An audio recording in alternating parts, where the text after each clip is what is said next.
హల్లెలూయా యేసు ప్రభున్ ఎల్లరు స్తుతించుడి.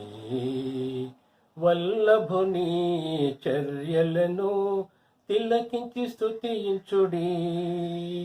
బలమైన పని చేయు బలవంతుని స్తుతించుడి. ఎల్లరినీ స్వీకరించు యేసుని స్తుతించుడి.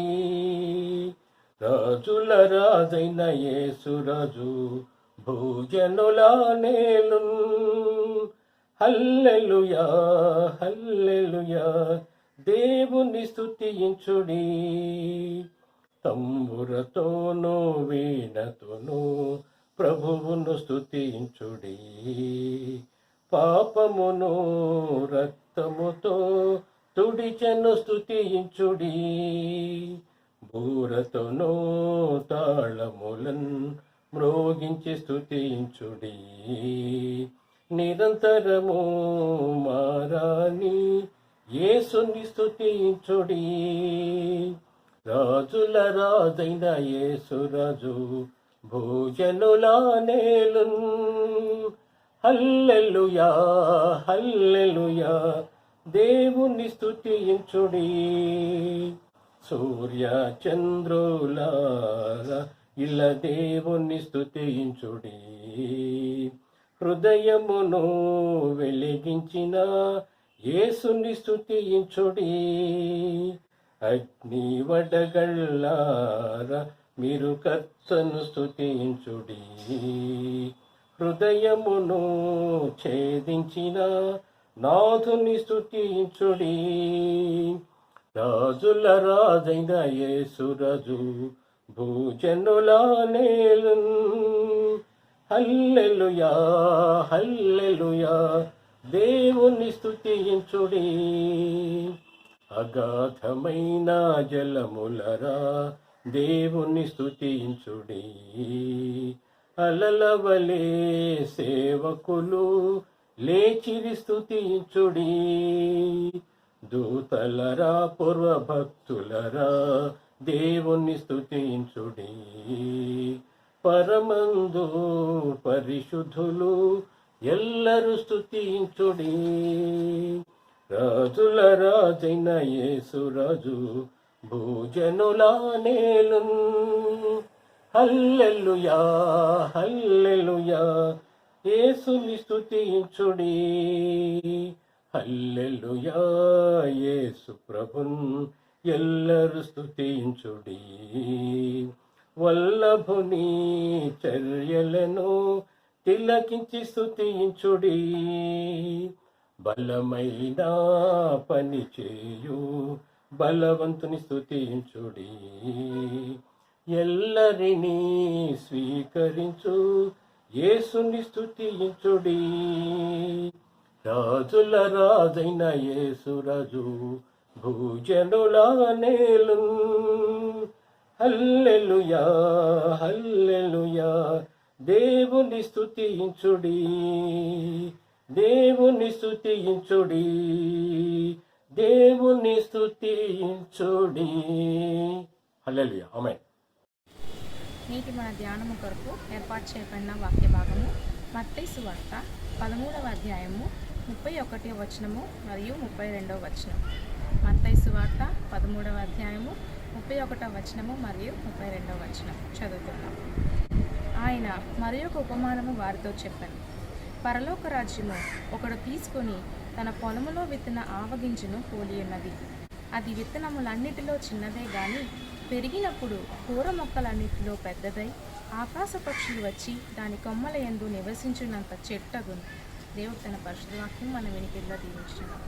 ఆమేన్. Praise the lord.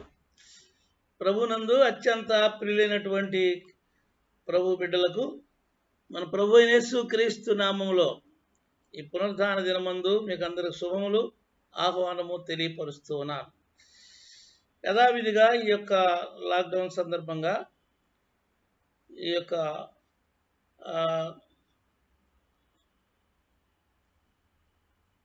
మెసేజ్లు మనం పంపించేటువంటి యొక్క ఈ కార్యక్రమం మరి మీ మీ గృహాల్లో ఉండి మీరు ఆలకిస్తున్నారని మేము నమ్ముచున్నాము. మీ కొరకు అందరి కొరకు ప్రార్థన చేస్తున్నాము. మీరు కూడా మా కోసం ప్రార్థన చేస్తున్నారని ఖచ్చితంగా మేము నమ్ముతున్నాం. ఈ కార్యక్రమాన్ని మనం ప్రార్థనతో ప్రారంభించుకుందాం. ప్రార్థన. చెయ్యి. పరలోకపు తండ్రి, పరిశుద్ధుడా, మహోన్నతుడా, గొప్ప దేవుడా, ఆశ్చర్యకరుడా, ఆలోచనకర్త, నమ్మదగిన దేవా, నీకు వందనాలయ్యా, స్తుతులను స్తోత్రములు చెల్లిస్తున్నాం ప్రభా. ఇదిగో నా తండ్రి, నీ పేరు సంఘము నుండి ప్రభా నీ దాసును మాట్లాడుతుండగా నీ దాసుని ప్రభా మీరు నాయన ప్రభా మరి నీ దాసుని ప్రభా మీరు నా తండ్రి మంచి ఆలోచనలు తలంపులు ఇచ్చి నడిపించి నీ కృపలో ఉంచమని ప్రార్థిస్తున్నా. సంఘంలో ప్రభా సంఘ నాయకులను బట్టి వందనాలు, సంఘ పెద్దలను బట్టి వందనాలు, నీ కృపను బట్టి వందనాలు ప్రభా. నీ స్తోత్రములు వందనములు చెల్లిస్తున్నాం. శ్రేయ సమాజాన్ని బట్టి వందనాలు చెల్లిస్తున్నాం. యవన బిడ్డల కొరకు ప్రార్థిస్తున్నాం, వృద్ధుల కొరకు ప్రార్థిస్తున్నాం ప్రభా. నీకు వందనాలు స్తోత్రాలయ్యా నా ప్రభా. ఇదిగోనైనా స్వార్థికుల కొరకు ప్రార్థిస్తున్నాం ప్రభా. నీకు వందనాలు స్తోత్రాలు చెల్లిస్తున్నాం. ఇంటి ప్రార్థన విషయంలో ప్రభా ప్రార్థించి ఇస్తున్నాం తండ్రి. నీకు వందనాలయ్యా నాయన నా ప్రభా. నీ దాసుని ప్రభా అరికాలు నుండి నన్నెత్తి వరకు మీరు ముట్టి ఆశీర్వదించమని ప్రార్థిస్తున్నాం తండ్రి. అనుబంధ సంఘాలు జ్ఞాపకం చేసుకుంటున్నాం. సంఘాలన్నీ కూడా ప్రభా చక్కగా నా తండ్రి నైనా మరి సంఘం నుండి నాయకుల కొరకు కూడా ప్రార్థన చేస్తున్నాం ప్రభా. నీ కృపలో భద్రపరచండి, ఆశీర్వదించండి, దీవించండి. కరోనా నుండి ప్రభు తప్పించి నా తండ్రి దూరపరిచి నీ కృపలో ఉంచి భద్రపరచమని ప్రార్థిస్తున్నాం మా నైనా. ఇదిగో నా తండ్రి అనేక మంది నైనా ప్రజలు నాయన ఇసుగుజింది ఉండాలి ప్రభా. నాయన ఎంతో యాతనతో బాధంతో ఉండాలి ప్రభా. అందరు నాయన ఇంట్లో కూర్చొని నా తండ్రి చక్కనైన ప్రార్థన చేస్తున్నారు ప్రభా. అందరికి అవకాశం ఇచ్చావయ్యా, నీకు స్తోత్రాలు వందనాలైనా నా తండ్రి. నీకు వందనాలు స్తోత్రాలయ్యా. ఆలయం మీరు ప్రభా నాయన మరి ద్వారాలు తెరిచి నాయన నీ ఆరాధన జరిగించమని ప్రార్థిస్తున్నా. నీ కృపలో ఉంచి భద్రపరచమని ప్రార్థిస్తున్నా. దేశాలు కూడా నాయన ఎంతో మంది కష్టపడుతున్నారు, బాధపడుతున్నారు నా తండ్రి. దుఃఖంతో బాధతో ఉన్నారు ప్రభా. ఎంతో మంది నాయన ఉద్యోగాలు లేక నాయన పనులు లేక బాధపడుతున్న బిడ్డలందరినీ కూడా ఆశీర్వదించి దీవించమని యేసునామమున అడుగుతున్నాం తండ్రి. ఆమేన్. ఆమేన్.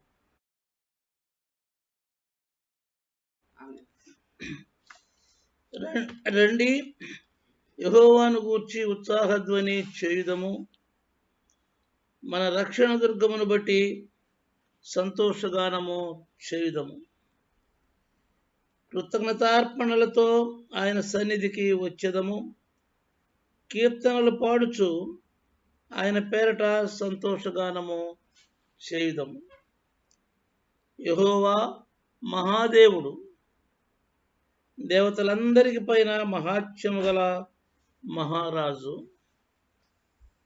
భూమి ఆగాధ స్థలములు ఆయన చేతిలో ఉన్నవి. పర్వతములు ఆయనవే, సముద్రము ఆయనది. ఆయన వాని కలుగజేసెను. ఆయన హస్తములు భూమిని నిర్మించెను. ఆయన మన దేవుడు, మనము ఆయన పాలించు ప్రజలము, ఆయన మేపు గొర్రెలము. రండి నమస్కారం చేసి సాగిలపడుదుము. మనల్ని సృజించిన యెహోవా సన్నిధిని మోకరించుదము. ప్రియప తండ్రి, నీ మాటలు నా నోట నుంచి పలికించి వినుచున్నటువంటి బిడ్డలకు ఆత్మీయ మేలును ప్రసాదించుమని యేసునామమున ప్రార్థిస్తున్నాం తండ్రి. ఆమేన్. ప్రభునందు పిల్లరా, మన ప్రభు అయిన యేసు క్రీస్తు నామమున ఆయన చేసినటువంటి బోధలను, మహోపదేశములు అనబడినటువంటి పరలోక రాజ్య మర్మములను మనము ధ్యానిస్తూ ఉన్నాము. ప్రభువా, మరి నీ చిత్తము మా ఎడల నెరవేర్చుమని ప్రార్థన చేసినప్పుడు మరి మన ఎడల ఆయన నెరవేరుస్తూ ఉన్నాడు. ఏ కీడు రాకుండా సహాయం చేస్తూ ఉన్నాడు. మన ప్రజలను భద్రపరుస్తూ ఉన్నాడు. ఆయన మాటలే మనకు దీవెనకరంగా లేక మన బ్రతుకుటకు అవసరంగా ఉన్నాయి కాబట్టి ఆ మాటలను మనం జాగ్రత్తగా విని ఆలకించి మేలు పొందితే అది మన ఆత్మీయ శారీరక ఆరోగ్యమునకు మరి భవిష్యత్ కాల దీవెనలకు ప్రయోజనకరంగా ఉంటాయి. కాబట్టి పిల్లరా, మనం మత్తయి సువార్తలో ఉన్నటువంటి 13వ అధ్యాయంలో ఉన్నటువంటి యేసు ప్రభువు చెప్పినటువంటి ఉపమానములను మనం ధ్యానిస్తూ ఉన్నాము. మన ప్రభు అయిన యేసు క్రీస్తు మరి దేవుని రాజ్యము, పరలోక రాజ్యము అనేటువంటి మాటలు మరి రచయితలు వాడారు. మత్తయి సువార్తలో పరలోక రాజ్యము అని వ్రాయబడింది. మార్కు సువార్తలో దేవుని రాజ్యము, మార్కు లోకాల్లో వ్రాయబడింది. యోహాను సువార్తలో ఆధ్యాత్మికమైనటువంటి రాజ్యము, అది నిత్య జీవము అని మనకు తెలియజేయబడింది. కాబట్టి పరలోక రాజ్యము, దేవుని రాజ్యము రెంటికి మహారాజు యేసు ప్రభువే. రెంటికి ఒకే రాజు, ఆయన యేసు ప్రభు. ఆయనే మనల్ని పుట్టించను అని మనం చదువుతున్నాం. భూమి ఆకాశములు ఆయనవేనని మనం చదివాం. అవి ఆయన మన చేతి పనులు అని చదివాం. మనం కూడా ఆయన చేతి పనులమే కనుక ఆయన తెలియంది ఏదీ లేదు. కనుక ఆయన చెప్పిన మాటలు మనం జాగ్రత్తగా వింటే మనకది మేలు. కనుక యేసు ప్రభు ఈ దేవుని రాజ్యమును గూర్చి ఆయన యోహాను ఖైదులో వేయబడిన తర్వాత, ఏ రోజు యోహాను బంధించిన తర్వాత యేసు ప్రభు మరి మత్తయి సువార్త 4వ అధ్యాయం 17వ వచనంలో మరి పరలోక రాజ్యం సమీపించి ఉన్నది, మీరు మారు మనసు పొంది సువార్త నమ్మండి అని ఆయన చెప్పుతూ వచ్చాడు. లూకా సువార్తలో మరి 3వ అధ్యాయం 24వ వచనంలో కనుక చూస్తే ఆయనకు 30 సంవత్సరముల వయస్సు వచ్చినప్పుడు ఆయన బోధించుటకు ప్రారంభించాడు. అది సరైనటువంటి వయస్సు. దేవుని గూర్చి బాల్యము నుంచి నేర్చుకున్నటువంటి లేఖనములు పరిపక్వ దశలోనికి వచ్చి వాటిని సరిగా అర్థం చేసుకొని చెప్పగలిగేటువంటి వయస్సు అది అని పెద్దలు చెప్తారు. కాబట్టి 30 సంవత్సరముల వయస్సు నుంచి ఆయన బోధించడం ప్రారంభించాడు. ఆయన బోధ సారాంశం ఏంటంటే పరలోక రాజ్యము, దేవుని రాజ్యము అని. పరలోక రాజ్యము, ప్రభు ఉండేటువంటి రాజ్యములో ఎంత సంతోషం ఉందో, సమాధానం ఉందో, ఆనందం ఉందో, ఆరోగ్యము, ఐశ్వర్యాలు, సౌభాగ్యాలు ఉన్నాయో అవన్నీ అనుభవిస్తూ దేవుని సహవాసంలో ఉండాలని దేవుడు నరుని చేశాడు. అది మనకు తెలుసు. కానీ ఆ సహవాసాన్ని పోగొట్టుకొని దూరమైపోయినటువంటి మరి మానవునికి మరలా తిరిగి అది ప్రసాదించడానికి ఈ భూమండలంతా విస్తరించమని ఆయన ఇచ్చిన వాగ్దానం మత్తయి ఆదికాండం 1వ అధ్యాయం 28వ వచనంలో, ఫలించి అభివృద్ధి పొందండి, విస్తరించండి, భూమిని నింపండి, భూమికి మీరు బాధ్యత కలిగినటువంటి కాపలవారిగా మీరు ఉండండి, దాన్ని పరిపాలించండి అని చెప్పినటువంటి ఆ ప్రభువు యొక్క మాటలు మరి ఆయన నేటి వరకు కూడా కొనసాగిస్తూనే ఉన్నాడు. మానవుడు పడిపోయినా, ఆ యొక్క సంతోషాన్ని పోగొట్టుకున్న మరలా అది మానవుడికి ఇవ్వటానికి దేవుడు తాపత్రయపడుతూ మరి చరిత్ర అంతటిలో కూడా ఆయన కార్యాన్ని మనం చూస్తాం. బైబిల్ చరిత్రలో ఆరంభం నుంచి మరి అంతం వరకు కూడా మానవుడికి ఆ మహోన్నతమైనటువంటి శాశ్వతకాలమైనటువంటి సంతోషకరమైనటువంటి రాజ్యాన్ని ఇవ్వాలని, ఆ రాజ్యంలో దేవుని సహవాసంలో మానవుడు ఉండాలని ఆయన ఈ కార్యక్రమం అంతా కూడా చేసి పరిశుద్ధ గ్రంథం బైబిల్ ద్వారా మనకి అప్పగించాడు. ఆయన అది మానవుల దగ్గర నుంచి కూడా ఆయన క్రమక్రమముగా ఆయా కాలముల్లో, ఆయా తరముల్లో ఆయన పని చేయొచ్చు. మనుష్యులకు ఏది సంతోషమో, ఏది నెమ్మదో, ఏది సమాధానమో అది ప్రసాదిస్తున్నాడు. కానీ మానవుడు తిరుగుబాటు చేసిన దానివల్ల దాన్ని పోగొట్టుకొని అపజయం పాలవుతున్నాడు. ఇశ్రాయేలీయులు అనేటువంటి ప్రజలను దేవుడు ఏర్పాటు చేసుకున్నాడు, వారికి రాజ్యాన్ని ఇచ్చాడు. రాజ్యం ఇచ్చినప్పుడు వారికి ఐక్యత లేకుండా వారు కూడా 2 భాగాలుగా అయిపోయి, ఉత్తర రాజ్యం 118 సంవత్సరాలు, మరి దక్షిణ రాజ్యము 266 సంవత్సరాలు పరిపాలన చేశారు. అయినా సరైనటువంటి దేవుని యొక్క రాజ్యానికి సంబంధించినటువంటి ఆ యొక్క పరిపూర్ణత వారి రాజ్యముల వల్ల కలగలేదు. తర్వాత ప్రభు అయిన యేసే ఈ లోకంలోనికి వచ్చి ఆయన సృష్టికర్త అయిన దేవుడు మానవుడిగా వచ్చి మానవుల మధ్య నివసించి ఆ రాజ్యాన్ని గురించి బోధిస్తూ ఉంటే ఆయన ఏ ప్రజల మధ్యకి రావాలని దేవుడు వాగ్దానం చేశాడు ఆ ప్రజల మధ్యకే వచ్చాడు. ఇశ్రాయేలీల మధ్యకు, యూదుల మధ్యకు వచ్చాడు. కానీ వారు తిరస్కరించారు. మత్తయి సువార్త 10వ అధ్యాయంలో శిష్యులను ఏర్పాటు చేసుకుని ప్రభు అయిన యేసుక్రీస్తు ఇశ్రాయేలు దేశం అంతా పంపించాడు బోధ చేయడానికి.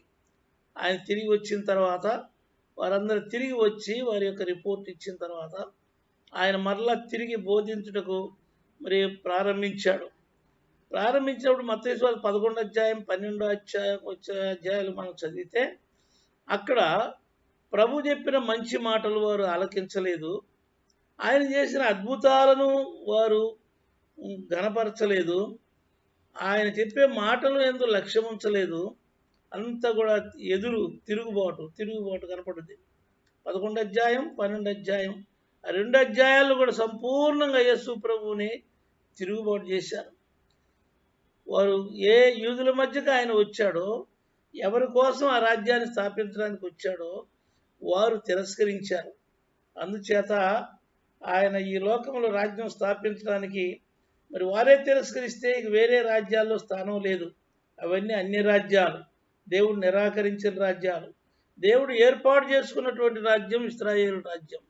ఈ ఇశ్రాయేలు రాజ్యం, యోధా ఇశ్రాయేలు ప్రజలు ఆయన అంగీకరిస్తే ఆ రాజ్యం అప్పుడే ఒకవేళ వచ్చిండేదేమో, అప్పుడే స్థిరపడేదేమో. కానీ అది స్థిరపడలేదు. కనుక 13వ అధ్యాయంలోకి వచ్చేటప్పటికే ఈ రాజ్యము దేవుని రాజ్యము లేక పరలోక రాజ్యము దీని యొక్క క్రమ పద్ధతిని ఇక ముందు ఏమై ఉండబోతుందో అని ఆయన ఉపమానాల రూపంతో ఆయన బోధించడం ప్రారంభించాడు.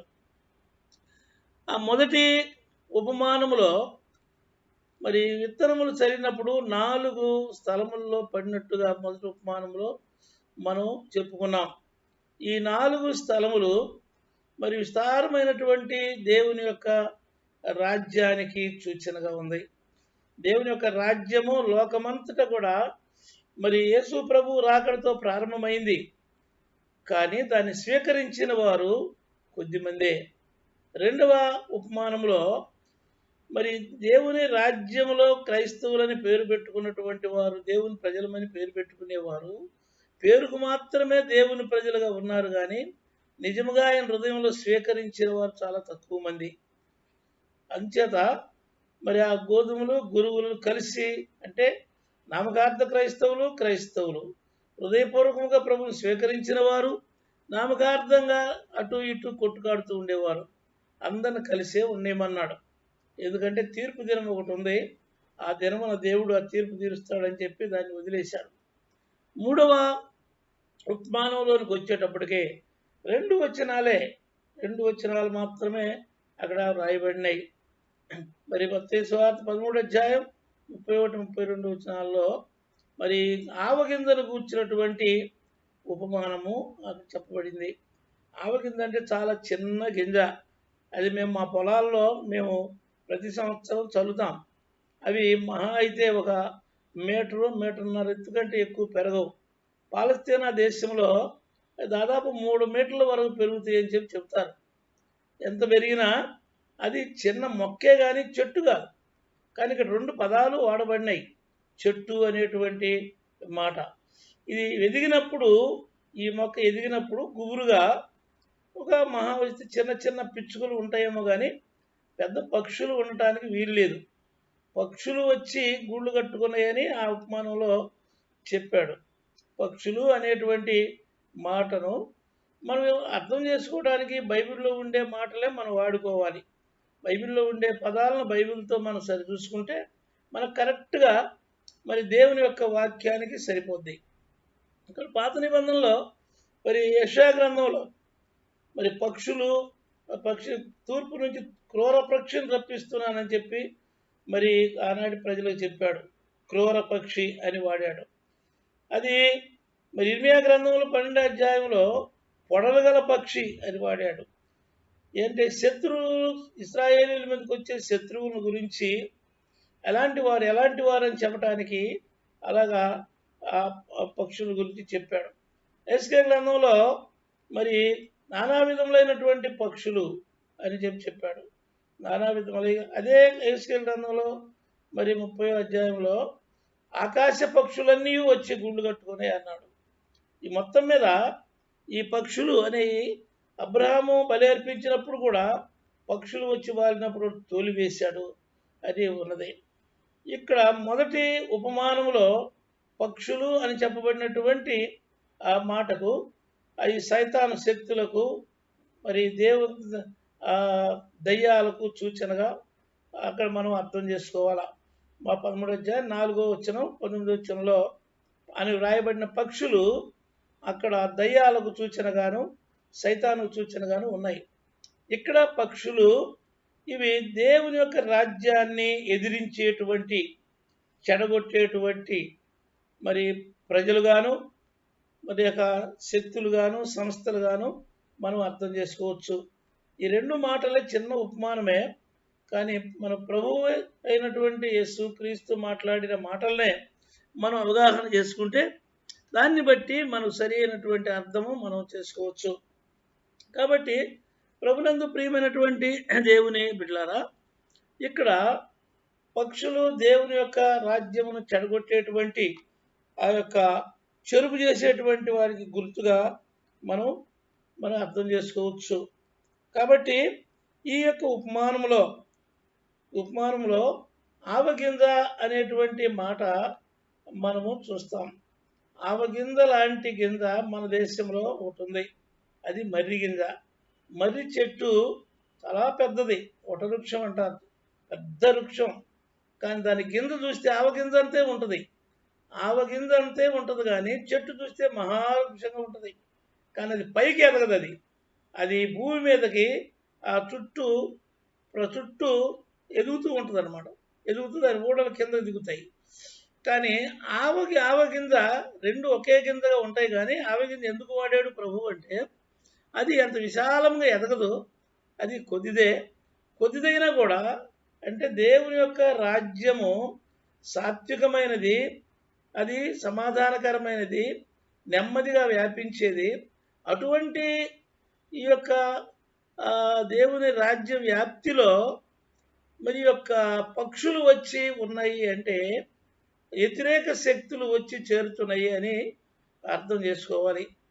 దీన్ని అనేక మంది అనేక రీతిలుగా వ్యాఖ్యానం చేశారు. దీన్ని కొంతమంది ఇది దేవుని రాజ్య వ్యాప్తి కొరకి చెప్పబడిన ఉపమానం అని అన్నారు, కొంతమంది వ్యక్తిగతంగాను లేక సంఘముగాను, మరి ఆ సంఘములో వ్యక్తిలో దేవుని వాక్యము వ్యాపించేదానికి గుర్తుగా ఉందని కొంతమంది పండితులు చెప్పారు.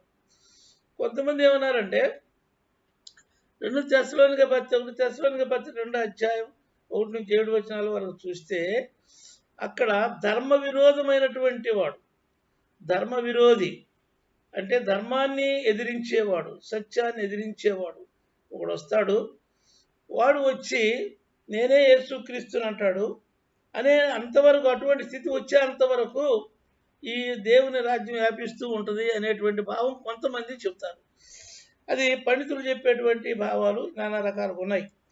అయితే ఇక్కడ దేవుని యొక్క రాజ్యంలో వచ్చి చేరేటువంటి అసత్యపు అబద్ధపు బోధకులు కానీ సంస్థలు కానీ మనం గుర్తించవచ్చు. మనము మన చుట్టూ ప్రస్తుత లోకంలో మనం చూస్తూ ఉన్నాము. యేసుక్రీస్తుని వ్యతిరేకించేటువంటి యూనిటేరియన్ అనేటువంటి సంస్థ ఒకటి ఉన్నది.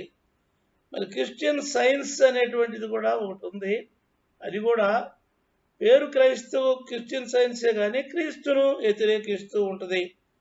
తర్వాత మార్మోనిజం అనేటువంటిది, కమ్యూనిజం, ఇలాంటిది కూడా యేసు ప్రభువును నిరాకరించేటువంటిది.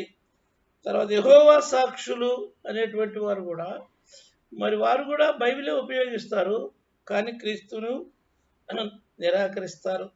యూనిఫికేషన్ చర్చ్ అని ఒకటి ఉంది, వారు కూడా క్రీస్తును నిరాకరిస్తారు. క్రీస్తును నిరాకరించి క్రీస్తు పేరుతోటి క్రైస్తవ సంఘము గొడుగు కిందకు వచ్చినటువంటి వ్యతిరేకమైనటువంటి బోధలు అన్నమాట. ఈ బోధలు అంత్య దినముల్లో అపాయకరమైనటువంటి కాలములు వస్తాయని చెప్పి మరి తిమోతి పత్రికలో మనం చూస్తాం. అపాయకరమైనటువంటి కాలములు వస్తాయి. అపాయకరమైనటువంటి కాలములు 2 తిమోతి పత్రిక 3వ అధ్యాయం చూస్తే అక్కడి నుంచి 8 వరకు చదువుకుంటూ పోయినప్పుడు ఈ అపాయకరమైనటువంటి కాలంలో చివరికి వారు చేసే పని ఏమిటంటే సత్యమును ఎదిరిస్తారు. వాడు ఏసే సత్యమును ఎదిరిస్తారు అంటే యేసును ఎదిరిస్తారు, యేసును నిరాకరిస్తారు. కాబట్టి ప్రియమైనటువంటి దేవుని బిడ్డలారా, ఇవి ఎలాగుంటే మరి క్రీస్తును ప్రకటించేటువంటి సంస్థలు కూడా మరి పెద్ద పెద్ద కూటాలు పెట్టి కొన్ని వేల మందిని బస్సుల్లో చేరవేస్తూ ఉన్నారు. మరి వారికి ఏదేదో ఇబ్బందులు పడుతూ విస్తారమైన ప్రజలను చేరుస్తున్నారు. దేవుని సువార్త వినటం మంచిదే కానీ ఈ యేసు ప్రభువును నమ్మిన వారు చేతులెత్తండి అన్నప్పుడు గ్రౌండ్లో ఉన్న వాళ్ళంతా ఎత్తుతారు. ఒక 50,000 మంది గ్రౌండ్లో ఉంటే మరి మా సువార్తకు కూటాలకు స్పందించినటువంటి వారు 50,000 మంది మారు మనసు పొందారు అని వారు ప్రకటిస్తారు. ఇలా ఎన్నిసార్లు కూటాలు పెడితే అన్నిసార్లు వచ్చేది ఆ ప్రజలే, చేతులెత్తేది ఆ ప్రజలే. వీటిని మళ్ళీ మల్టిప్లై చేస్తూ లెక్కలు వేస్తున్నప్పుడు మరి ఈ లెక్కలు మరి ప్రభుత్వాలు కూడా మరి దీన్ని కనిపెట్టి మనం తప్పు చేస్తున్నాం అనేటువంటి విషయాన్ని వారు తెలియజేస్తున్నారు. ఎంతమంది ఉంటే అంతమంది విస్తారం ఉండాలనేటువంటి అవసరం ఏమి లేదు. ఎందుకంటే దేవుని యొక్క రాజ్యం విస్తారమైనదే. దానిలో విశ్వాసులైనటువంటి వారు ఇన్నర్ సర్కిల్ అంటే పరిపూర్ణతలోనికి వచ్చిన వారు లేక ఎదుగుతున్నటువంటి వారు, వాక్యానికి లోబడి విధేయులై జీవిస్తున్న వారు కొద్దిమంది ఉంటారు. దేవుని రాజ్యం అనబడిన ప్రపంచంలోనూ ఉంటారు. సంఘం అనబడినటువంటి సంఘంలో కూడా అందరూ పరిపూర్ణులు ఉండరు. అందరూ అనేక మంది లోపాలతోటి ఉంటారు. కొంతమంది సరిదిద్దుకుంటూ ఉంటారు, కొంతమంది సరిదిద్దుకోకుండా అలాగే జీవిస్తూ ఉంటారు. అందుకని వారిని గురించి కూడా పౌలు గారు చెప్పాడు. సంఘంలో మరి పరిశుద్ధపరచబడిన వారు, క్రీస్తు రక్తం చేత కడగబడిన వారు, ప్రభువు సమర్పించుకున్నవారు, వారు ఎంత పాపాత్ములైనా సరే వారు ప్రభు సంఘంలో ఉండటానికి అవకాశం ఉంది. విస్తారమైనటువంటి ఈ గుంపులు, క్రైస్తవులని పేరు పెట్టుకున్నటువంటి గుంపులు సాతాను పిల్లలుగా వాళ్ళు ఉన్నప్పటికీ వారు దేవుని పిల్లలుగా మారటానికి అవకాశం ఉంది. దేవుని పిల్లలుగా మారటానికి యోహాను సువార్త 1వ అధ్యాయం 12వ వచనంలో ఆయన అంగీకరించేవారు. ఆయన ఎందరు అంగీకరించారో వారందరూ కూడా దేవుని పిల్లలవుటకు ఆయన అధికారము అనుగ్రహించాను అని ఉన్నది. దేవుని పిల్లలు అవటానికి ఆయన మార్గం తెరిచాడు, మార్గం తెరిచే ఉంచాడు. ఏమిటంటే ఆయన అంగీకరించాలి. అంగీకరించడం అంటే ఆయన యొక్క రక్తములో కడగబడితే పాపములు ఒప్పుకోవాలి, పాప క్షమాపణ పొందాలి. ఇతరుల కోసం మనం ప్రార్థన చేస్తూ ఉంటాం, ముందు మన కోసం మనం ప్రార్థన చేసుకోవాలి. మన హృదయాన్ని మనం ప్రభు దగ్గర పెట్టాలి. మన మనస్సును, మన తలంపులను, మన ఊహలను ఇవన్నిటిని కూడా మనము ప్రభువుకి అప్పగించి ప్రభు మాట ప్రకారం జీవించాలి.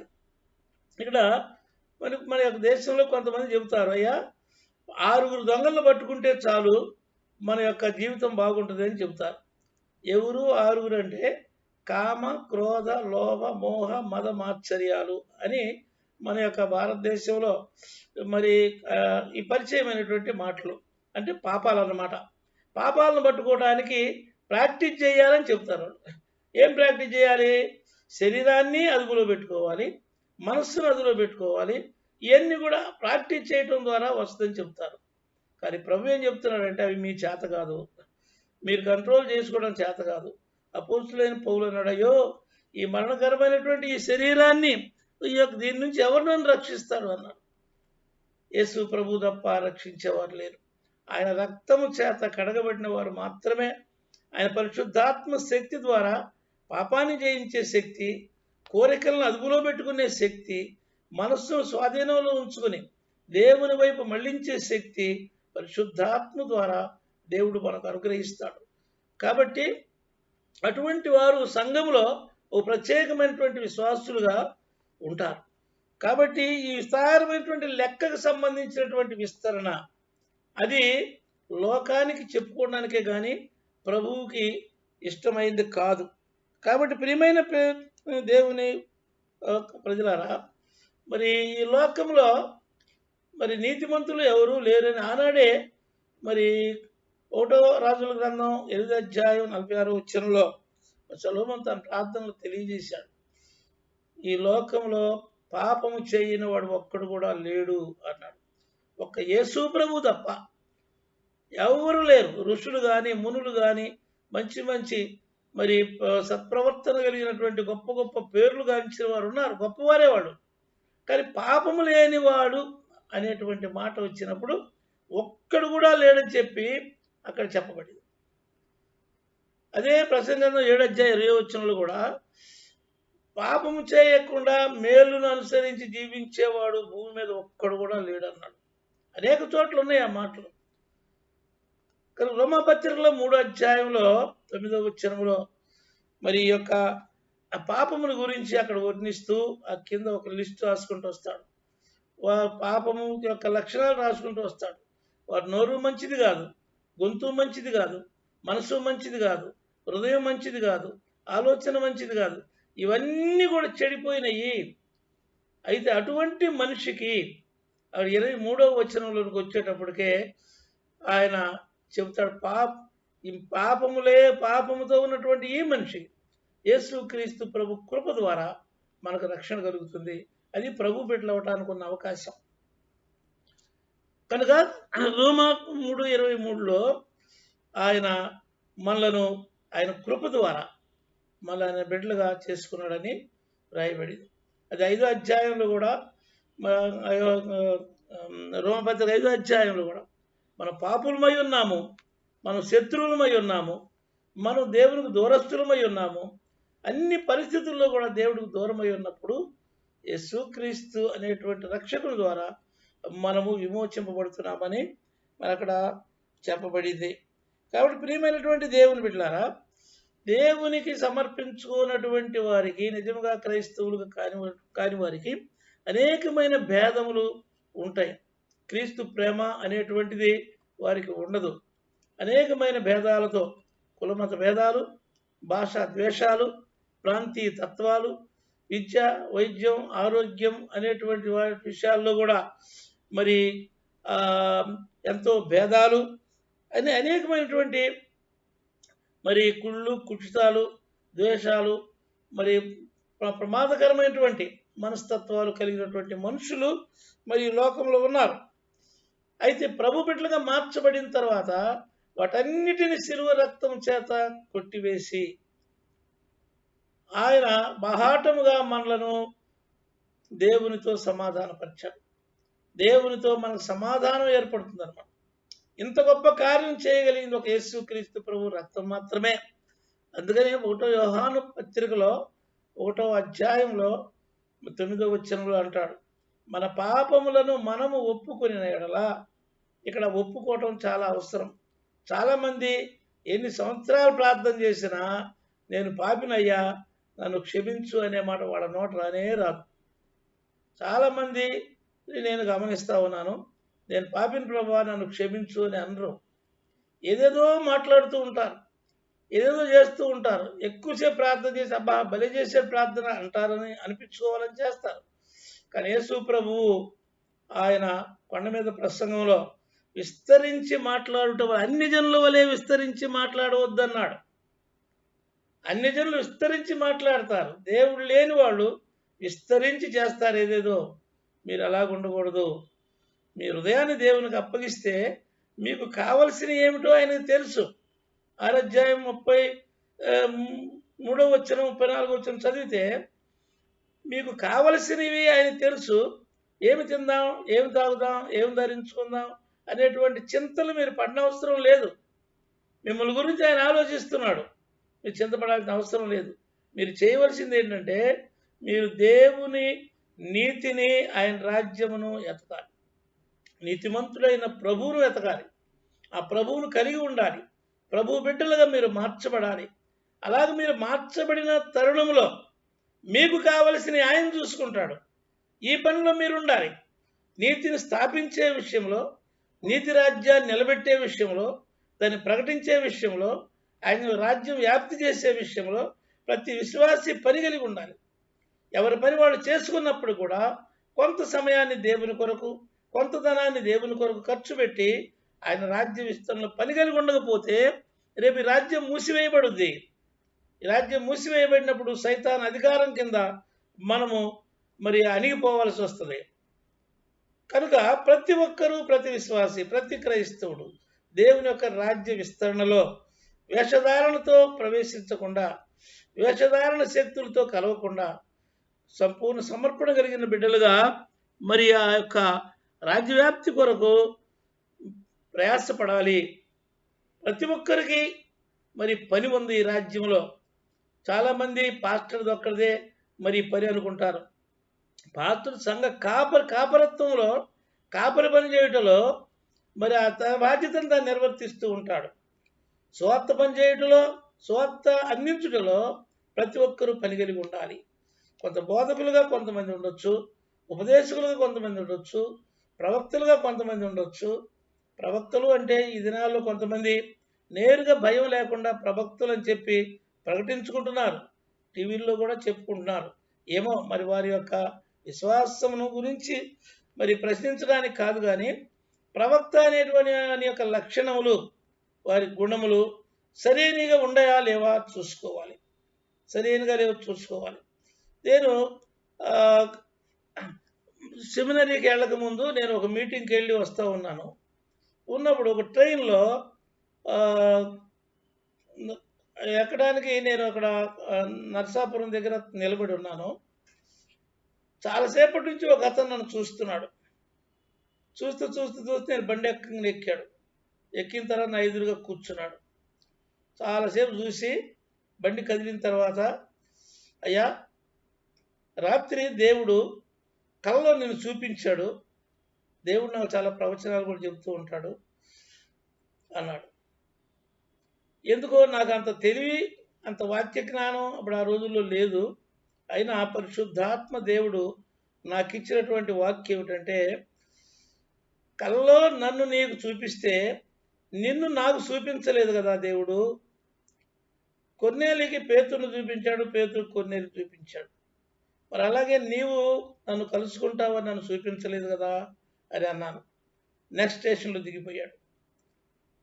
అదేమిటో నాకు తెలియదు. చాలామంది చెప్తూ ఉంటారు, రాత్రి అయ్యా మిమ్మల్ని చూడమన్నాడు అయ్యా దేవుడు అంటారు, మిమ్మల్ని కలుసుకోమన్నాడు అంటారు. ఎందుకు అనవసరమైనటువంటి మాటలు చెప్పి, వ్యర్థమైనటువంటి అబద్ధములు చెప్పి మనమే మోసం చేసుకుంటూ ఉన్నాం. మన మాటలు అవునంటే అవును, కాదంటే కాదు ఉండాలి. అది ఒక సత్యవంతుని యొక్క, ఒక ప్రభు బిడ్డ యొక్క స్వభావమై ఉండాలి. అంతకు మించి వ్యర్థమైన మాటలు మనం మాట్లాడకూడదు. ప్రతి మాటల గురించి కూడా ప్రభు మనకి తీర్పు తీరుస్తాడు. కాబట్టి ప్రతి విషయాన్ని గురించి తీర్పులోకి వస్తుందని దైవ గ్రంథం మనకు సెలవిస్తూ ఉంది. కనుక ఈ ఉపమానాల్లో ప్రభు గురువులను ఎదగనేయమన్నాడు. ఇక్కడ ఈ యొక్క విపరీత బోధనల గురించి ఆయన వివరించి చెప్పలేదు. కానీ అదే మత్తయి సువార్తలో 25వ అధ్యాయంలో 31వ వచనం నుంచి 34 వరకు కానీ మనం చదివితే, ఆ మనిషి కుమారుడు ఆయన ఆయన సకల దేవదూతలతో కూడా ఆయన వచ్చేటప్పుడు ఆయన నీతి సింహాసనం మీద కూర్చున్నప్పుడు గొర్రెలను మేకలను వేరు చేస్తాడని రాయబడింది. మేకలేమో అవిశ్వాసులకు, గొర్రెలేమో విశ్వాసులకు గుర్తుకున్నాయి. అక్కడ ఈ 31వ వచనంలో 34వ వచనంలో ఏమంటాడంటే, నా తండ్రి చేత ఆశీర్వదింపబడిన వారులారా, లోకము పుట్టినది మొదలుకొని మీ కొరకు నియమించబడినటువంటి ఈ రాజ్యంలోనికి రండి అని అన్నాడు. లోకము పుట్ట మునిపే దేవుని ప్రణాళికలో దేవుడు నిర్మించబోయేటువంటి మానవుడు ఉండవలసిన స్థలం ఏదైనా వనం, ఏదైనా తోట, అక్కడ సకల సౌఖ్యాలు. దాన్ని పోగొట్టుకున్నాడు. దాని కొరకు నియమించబడినటువంటి నిత్య రాజ్యము, అదే యోహాను సువార్తలో యోహాను ఉపయోగించినటువంటి అది నిత్య రాజ్యం లేక నిత్య జీవము. ఆ నిత్య జీవం అనే రాజ్యంలో ఉండటానికి స్వతంత్రించుకోవడానికి రండి అని అంటున్నాడు. అయితే అదే అధ్యాయం చదువుకుంటూ పోతే ఇంకా ముందుకు పోయినప్పుడు అక్కడ 41వ వచనములో మరి శపించబడిన వారులారా, సాతానుకు దాని దూతలకు నియమించబడిన అగ్నిలోనికి వెళ్ళండి అంటాడు. ఈ తీర్పు మనం చేసేది కాదు, మనం చెప్పేది కాదు, లేక ఎవరో చెబితే మనం నమ్మేది కాదు. ప్రభు అయిన యేసుక్రీస్తు శిష్యులను దగ్గర పెట్టుకుని ఒలీవ కొండ మీద ఆయన చేసినటువంటి మా యొక్క ప్రసంగంలో ఈ మాటలు చెప్పాడు. ఆఖరి వచనంలో 46వ వచనంలో వారు నిత్య శిక్షకు, వీరు నిత్యమైనటువంటి నీతి రాజ్యంలోనికి వెళ్తారని చెప్పాడు. కాబట్టి ప్రియమైనటువంటి దేవుని బిడ్డలారా, నిత్యమైనటువంటి ఈ పరలోక రాజ్యం యొక్క వ్యాప్తి చివరికి నిత్యత్వానికి అందించుద్ది. కనుక ప్రభు అయిన యేసుక్రీస్తు యోహాను సువార్త 5వ అధ్యాయం 24వ వచనంలో ఈ నా మాటలు విని వాటి ప్రకారము నడుచుకుని వాడు నిత్య జీవంలో ప్రవేశిస్తాడన్నాడు. తీర్పులోనికి రాక వాళ్ళకి తీర్పు ఉండదు. ఈ నా మాటలు విని, ఎవరి మాటలు? యేసు ప్రభు మాటలు. ఈ మాటలు విని దాటి ప్రకారం నడుచుకునేటువంటి వాడు. ఈ మాటలు ఎలాంటి మాటలు అండి? ఆ మాటల ద్వారానే భూమి ఆకాశములు నిర్మించబడ్డాయి. బైబిల్ ఎక్కడ చూసినా కూడా ఆయనే మళ్ళీ నిర్మించాను, ఆయనే భూమిని నిర్మించాను, ఆయనే ఆకాశం నిర్మించాను, ఆయనే సకల సృష్టిని నిర్మించాను. అంతా కూడా ఆయన పని. బైబిల్ అనేక చోట్ల చెప్తా ఉంది ఆయన పని అది. ఆయన మాట వలన ఈ పనులన్నీ జరిగినాయి. ఆ మాట వలనే ఇప్పుడు నిత్యత్వం కూడా మనకు వస్తుంది. ఆ మాట విని దాని ప్రకారం నడుచుకునేటువంటి వాడు తీర్పులోకి రాక నిత్య జీవంలో ప్రవేశిస్తాడు. ఈ మాటలు ఎంత మంచి మాటలు అంటే, లూకా సువార్త 4:24 వచనంలో ఆనాటి ప్రజలు అనుకున్నారు ఈయన జాలిగల మాటలు అనుకున్నాడు. ఎంత జాలిగల వాడయ్యా ఈయన అని అనుకున్నారు. అవి జాలి కలిగినటువంటి మాటలు. ఒక పాపిని సాగుగొట్టాలని చెప్పి పాపులందరూ ఏకమైనప్పుడు యోహాను సువార్త 8వ అధ్యాయం 11వ వచనంలో ఆయన ప్రేమగల మాటలు అక్కడ కనపడతాయి. నేను నిన్ను శిక్షించను. శిక్షించేవాడు కాదండి. మనం నమ్మకుండా ఇష్టం వచ్చినట్టుగా జీవిస్తే శిక్షించే రోజు ఒకటి వస్తుంది. ఆ రోజున దాని అంతటా అదే ఆ శిక్ష వస్తుంది. కాబట్టి ప్రేమ కలిగినటువంటి మాటలు, అది మన మానవత్వపు విలువలతో మన జీవితాలను పునాది వేసుకోవటానికి పునాదికి అవసరమైన మాటలు మత్తయి సువార్త 7వ అధ్యాయం 24వ వచనంలో మరి ప్రభు కొండ మీద ప్రసంగం ముగించిన తర్వాత చెప్పినటువంటి మాటలు. కాబట్టి ప్రియమైనటువంటి దేవుని బిడ్డలారా, ఆయన మాటలు శ్రేష్టమైనటువంటి మాటలని మనం గుర్తించినప్పుడు, ఆ మాటల ప్రకారం మనం నడుచుకున్నప్పుడు, ఆ మాటలను మన హృదయంలో నింపుకున్నప్పుడు మన జీవితాన్ని ఆయన రాజ్యంతో నింపేస్తుంది. మన యొక్క జీవితము లోకానికి భిన్నంగా ఉంటుంది. లోకపు కోరికలు, ఆశలు ఇవన్నీ ఉన్నప్పుడు మనకి ఇది అర్థం కాదు, ఇది అంతుపట్టదు. కానీ ఆయన హృదయంలో మనం చేర్చుకుని ఆయన వైపు చూసినప్పుడు, అందుకే చాలామంది దేవుని కొరకు వివాహాలు కూడా చేసుకోకుండా, ప్రభువా నీ కొరకు మా జీవితం అంతా కూడా నీకే అర్పిస్తామని చెప్పి చాలామంది ఇష్టపూర్వకంగా దేవుని మరి సేవలో మరి ప్రసన్నులవుతూ ఉన్నారు. అది చాలా మరి పవిత్రమైన కార్యమే, కానీ అలాగ ఉండాలని దేవుని నియమం కాదు. అంటే అంత తీవ్రమైనటువంటి ఆ ఆత్మశక్తితో నడిపించబడుతుంది అన్నమాట. వాడు పవిత్రమైన జీవితం జీవించాలి. ఈ శరీరానికి అపవిత్రత అంటుకోకూడదు. పరిశుద్ధాత్మ దేవుని యొక్క నడిపింపుతో అనుదినము అనుక్షణం పవిత్రంగా జీవించాలి. ఆ విధంగా జీవించడం ద్వారా వారి ప్రార్థన ప్రజలకు ఆశీర్వాదం, వారి ప్రార్థన దేవునికి ఆశీర్వాదం. అందుకే పౌలు తిమోతికి చెప్తాడు, మీరు ప్రార్థనలు యాచనలు చేయండి. ఎందుకంటే మనం సుఖముగాను సౌఖ్యముగాను జీవించాలంటే ప్రార్థనలు చేయాలి, యాచనలు చేయాలి. రాజుల కోసం ప్రార్థన చేయాలి, ఎందుకంటే రాజుల హృదయం మార్చేది దేవుడు. అధికారుల కొరకు ప్రార్థన చేయాలి, వారి హృదయం మార్చేది దేవుడు. ప్రజల కోసం ప్రార్థన చేయాలి, వారిని మార్చగలిగిన శక్తి దేవునికి ఉంది. కాబట్టి ప్రియమైన దేవుని బిడ్డలారా, ఈ ప్రార్థన మనం చేస్తూ మనము రాబో కాలానికి నిత్యమైన పునాది వేసుకోవాలని 2 తిమోతి పత్రిక 6వ అధ్యాయం మరి 18వ వచనం చదువుకుంటే అక్కడ మనం ఎలాగా రాబోయేటువంటి కాలానికి పునాది వేసుకోవాలి, ఎలాంటి పునాది వేసుకున్న జీవితం జీవించాలి అని అక్కడ మరి పౌలు గారు హెచ్చరికగా చెప్తాడు తిమోతి. కాబట్టి ప్రియమైనటువంటి దేవుని బిడ్డలారా, దేవుని రాజ్యము అనేటువంటి ఈ యొక్క ఉపమానములు యేసు ప్రభు ఈ లోకం నుంచి మరణమై పునరుద్ధానుడై తిరిగి వెళ్ళిపోయిన తర్వాత మరలా తిరిగి వచ్చే అంతవరకు జరగబోయేటువంటి సంఘటనల గురించి చెప్పినటువంటి అన్నమాట. అంటే మొదట ప్రవక్తల ద్వారాను ఆదామవ్వల దగ్గర నుంచి ఆయన భక్తుల ద్వారాను చెప్పుకుంటూ వచ్చి రాజుల ద్వారా ఇశ్రాయేలు రాజ్యంలో దేవుని రాజ్యం స్థాపించాలని చూశాడు.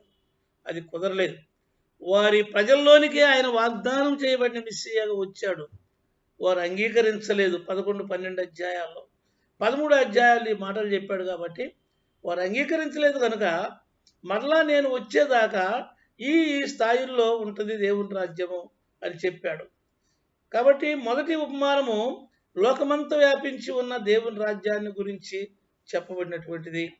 రెండవ ఉపమానము దేవుని గురించిన భక్తి కలిగిన వాళ్ళు ఉన్నారు, చాలామంది ఉన్నారు. చాలామంది మన దేశంలో ఎక్కువగా భక్తులు అని వాడుతూ ఉంటారు.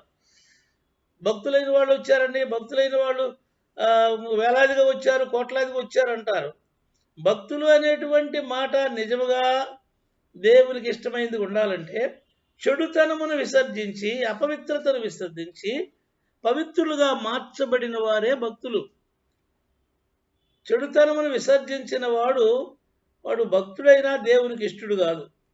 దేవునికి ఇష్టడుగా ఉండాలంటే చెడుతనమును విసర్జించిన వాడు ఉండాలి. అది యోబు యొక్క గ్రంథం మొదటి అధ్యాయంలో రాయబడింది. అది మరి సామెతల గ్రంథంలో కూడా 3వ అధ్యాయంలో మనం చూస్తాం అన్నమాట. కాబట్టి అనేక చోట్ల మరి ఈ యొక్క విషయాలు చెప్పబడినవి. ఈ ఆవగింజ అనేటువంటిది వాడి విశ్వాసానికి సంబంధించినటువంటిది. విశ్వాసానికి పోల్చి చెప్పాడు యేసు ప్రభు. ఆవగింజ అంత విశ్వాసం ఉంటే ఈ కొండ పోయి సముద్రంలో పడమంటే పడుద్ది అన్నాడు. రూపాంతరం చెందిన తర్వాత మత్తయి సువార్త 17వ అధ్యాయంలో వారు తిరిగి వచ్చేటప్పుడు కింద చాంద్రరోగం కలిగినటువంటి ఒక బిడ్డను తీసుకుని వస్తారు. కింద ఉన్న శిష్యులు స్వస్థపరచలేదు. మేము ఎందుకు స్వస్థపరచలేకపోయామయ్యా అని యేసు ప్రభువుని అడిగితే ఆయన అన్నాడు, మీ అల్ప విశ్వాసం చేతనే. మీ విశ్వాసం అనేది పరిపూర్ణమైంది కాదు. నిజంగా మీకు విశ్వాసం ఉంటే ఈ కొండ పోయి అంటే అసాధ్యమైంది ఉండదన్నమాట అని యేసు ప్రభు చెప్పాడు. విశ్వాసం గురించి అనేక సార్లు ఆయన స్వస్థపరిచేటప్పుడు కూడా మీరు స్వస్థత పొందగోరుచున్నావా, విశ్వాసం ఉంచున్నావా అని అడిగాడు. పేతురు ఒక సందర్భంలో 14 అధ్యాయాల మత్తయి సువార్తలో మరి ఆయన ఎక్కినటువంటి పడవ తలకిందులవుతున్నప్పుడు పేతురు యేసు ప్రభు సముద్రం మీదుగా నడిచి వస్తున్నప్పుడు దెయ్యమని భయపడ్డారు. భయపడకుండా నేనే అన్నాడు. ప్రభువా నీవే అయితే నేను నీళ్ళ మీద నడిచేటట్టు సహాయం చేయన్నాడు. అంటే అంతవరకు ఆయనకు విశ్వాసం ఉంది. ఆయనే అయితే, యేసే అయితే ఆయన నడిస్తాడు నీళ్ళ మీద, ఆయనకు ఆ శక్తి ఉంది కాబట్టి ఆ శక్తి నాకు ఇస్తాడు అనే విశ్వాసం ఉంది. రమ్మన్నాడు ప్రభు, ఈ నీళ్ళ మీద నడిచాడు. చూసారా విశ్వాసం యొక్క శక్తి ఎంత గొప్పదో. ఆ విశ్వాసంతో నడుస్తూ యేసు వైపు చూడకుండా ప్రక్క శబ్దాలు, ప్రక్కనున్నటువంటి ఆ తుఫాను గలిబిలి చూశాడు, మునిగిపోయాడు. అంతే మనం చేస్తుంది కూడా అంతే. మనం యేసు వైపు చూడకుండా లోకం వైపు చూసినప్పుడు లోకంలో ఉండేవన్నీ మన మనసులోకి వచ్చి మనం మునిగిపోతూ ఉంటాం. కనుక విశ్వాస సంబంధమైనటువంటి ఉపమానానికి పోల్చినటువంటిది. మరి హెబ్రీ పత్రిక 11వ అధ్యాయం మనం చూసినప్పుడు బైబిల్ గ్రంథంలో కార్యముల ద్వారా మనం చూస్తాం, కానీ మాటల ద్వారా మరి చూసినటువంటి వివరణ ఆ 11వ అధ్యాయంలో మనకు కనపడుతుంది. అక్కడ చక్కగా విశ్వాసం అనేది లేకపోతే వాడు దేవుణ్ణి చూడలేడు, దేవుణ్ణి నమ్మలేడు, దేవుని బిడ్డగా ఉండలేడు. ప్రకటన హెబ్రీ పత్రిక 6 అధ్యాయం 11 అధ్యాయం 6వ వచనంలో ఉంది. దేవుడు ఈ అధ్యాయాన్ని మనం తెలుసుకోవాల్సింది ఏంటంటే, దేవుడు ఉన్నాడని మనం నమ్మాలి. మన కంటికి కనబడినటువంటి దేవుడు ఉన్నాడు. ఈ సృష్టి అంతటి చేసినటువంటి ఆ యొక్క కార్యాన్ని బట్టి మనం నమ్మాలి. మన జీవితాన్ని బట్టి కూడా మనం నమ్మాలి. నమ్మిన తర్వాత నీ నమ్మకాన్ని బట్టి ఆయన కార్యం చేస్తాడని మీరు విశ్వసిస్తే ఆ కార్యం జీవితంలో జరుగుద్ది. ఆ విషయాలు వివరించవటానికే కొంతమంది భక్తుల పేర్లు అక్కడ ఎత్తి రాశాడు హెబ్రీ పత్రికలో. వారి యొక్క విశ్వాసానికి తగినటువంటి కార్యం ఫలం ఎలాగుంది అని చెప్పటానికి. అంటే విశ్వాసం అన్న నిరీక్షించు వాటి యొక్క నిజస్వరూపం. కాబట్టి దేవుణ్ణి విశ్వసించేటువంటి వారు ఆయన ఉన్నాడని నమ్మాలి, ఆయన ఉండి నమ్మిన వారికి కార్యం చేస్తాడని నమ్మాలి. అయితే కొన్నిసార్లు ఎక్కువ కాలం సమయం తీసుకుంటాయి. అబ్రహాముకు చాలా వృద్ధాప్యం వచ్చేంత వరకు కూడా మరి సంతానం కలగలేదు. అయితే ఓర్పుతోటి ఎదురు చూశాడండి, ఓర్పుతోటి ఎదురు చూశాడు. ఓర్చుకునేటువంటి శక్తి కూడా ఇస్తాడు. కాబట్టి ప్రియమైనటువంటి దేవుని సంగమా, యేసు ప్రభు చెప్పినటువంటి ఉపమానాలు ఆయన తిరిగి వచ్చేంత వరకు జరగబోయేటువంటి సంఘటనలు ఒక్కొక్కటి చెప్పుకుంటూ వచ్చాడు. దానిలో ఇది మూడోది. మన విశ్వాసము ఈ లోకంలో ఉండేటువంటి మరి యొక్క కొంతమంది అంటారు వాపంతా కూడా బలం కాదని. అంటే మరి ఊపకాయం అని ఉంటుంది. ఈ ఊపకాయము అంత బలం కాదు, ఎలావుగా కనపడతారు వాళ్ళు, బలం ఉండదు అది. అట్లాగే క్రైస్తవ సంఘము జనాన్ని బట్టి లెక్క వేయకూడదు. ప్రజలను బట్టి అన్ని వేల మంది ఉన్నారండి వాళ్ళ సంఘంలో, ఇన్ని వేల మంది ఉన్నారు వీళ్ళ సంఘంలో అని జనాన్ని బట్టి ప్రజలను బట్టి లెక్క వేయకూడదు. ఎందుకంటే వాపంతా బలం కాదు, అందరూ కూడా నిజమైన విశ్వాసులు కాదు. పరిపూర్ణమైన విశ్వాసితులోనికి నడిపించబడాలంటే నువ్వు నడిపించినాడు నిజమైనటువంటి విశ్వాసిగా ఇన్నర్ సర్కిల్లోకి వస్తావు. బాహ్య ప్రపంచపు పరలోక రాజ్యాన్ని ఆయన ప్రారంభించి సంఘం ద్వారా ఆంతర్య క్రైస్తవ సంఘాన్ని నిర్మిస్తున్నాడు. అందులో మనం బలమైన పనిముట్టుగా విశ్వాసంలో బలపడి నిలబడగలిగితే మనము పక్షులు గూడు కట్టుకున్నట్టుగా మరి గూళ్ళు మన హృదయంలో కట్టుకోనికూడదు. ఒక భక్తుడు చాలా కాలం కిందట ఒక పెంతెకోస్తు సభకి వెళ్ళాను నేను.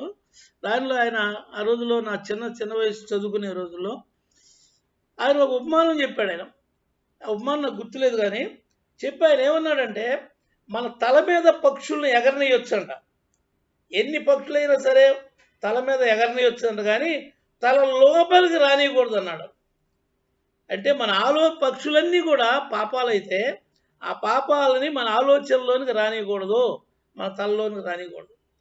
రానియకుండా ఉండాలంటే దాన్ని కంట్రోల్ చేయగలిగిన శక్తి పరిశుద్ధాత్మ యొక్క శక్తి కనుక మనం దేవుని సన్నిధిలో ప్రార్థించినప్పుడు మనల్ని ఆయన బిడ్డలుగా ఆయన వాక్యంతోనే మన మనస్సు, మన ఆలోచన, తలంపులు, హృదయం నింపి ఆయన రాజ్యంలో ఆనందించే బిడ్డగా ఆయన చేస్తాడు.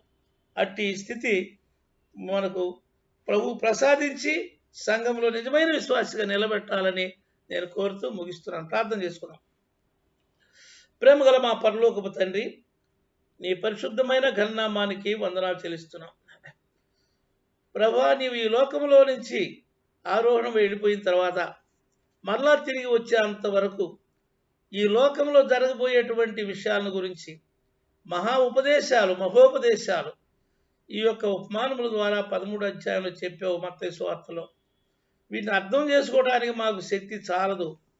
మీరు మాకు ఇచ్చినంత వరకు ప్రభా, మాకు నేర్పినంత వరకు, మాకు తెలియజేసినంత వరకు ఈ విషయాలను మేము పంచుకుంటున్నాం. ప్రభా, వినేటువంటి విశ్వాసులకు ఇంకా లోతైన అనుభవంలోనికి నడిపించండి. ఇంకా శ్రేష్టమైనటువంటి ఆలోచనలు వారు కలిగించండి. ప్రభా తండ్రి, జనసంఖ్య కోసం, లోకం కోసం, ఘనత కోసం, పేరు కోసం, ప్రచారం కోసం కాకుండా నిజమైన విశ్వాసులుగా సంఘంలో మేము నిలిచి ఎదిగి ఫలించి ప్రభా నీ మాటను నమ్మి ప్రభా నీ యొక్క మాటల ప్రకారం నడిచేవారు తీర్పులోనికి రాక నిత్య జీవంలో ప్రవేశిస్తారని చెప్పిన మాట ప్రకారం మేము నిత్య జీవంలో ప్రవేశించడానికి తీర్పులోనికి రాకుండా ఉండటానికి కావలసిన జీవితం నాకు మాకు అందరికి అనుగ్రహించుమని యేసు నామమును ప్రార్థిస్తున్నాం తండ్రి, ఆమేన్. మహోన్నతుడైన మన దేవుని యొక్క ప్రేమ, మన రక్షకుడైన క్రీస్తు ప్రభు కృప, పరిశుద్ధాత్ముని యొక్క అనుదిన సహవాసం, ఆయన సన్నిధిలో ఈ యొక్క కుటుంబ సంఘములలో కూడినట్టు మీకు, మీ బిడ్డలకు, సర్వలోకములో ఈ రీతిగా ఆయన ఆరాధిస్తున్న సకల పరిశుద్ధులకు, క్రైస్తవ సంఘములకు తోడయుండును గాక. ఆమేన్. అందరికీ వందనాలండి. God bless you. మీరు ప్రార్థించండి. ప్రభు రాజ్య వ్యాప్తి కొరకు దేవుని పనిలో మీరు పాలిభాగస్తులై ఉండండి. ఈ ప్రత్యేకమైనటువంటి సందర్భంలో మీ యొక్క జీవితంతో పాటుగా మీ ధనంతో కూడా పాలివారై ఉండి అవస్థతో ఉన్న వారికి మరి సహాయం చేయండి. మరి సంఘమును కూడా ఇవ్వాల్సినటువంటి కానుకలు ఇచ్చి దేవుని మహింపరచాలని కోరుతున్నాను.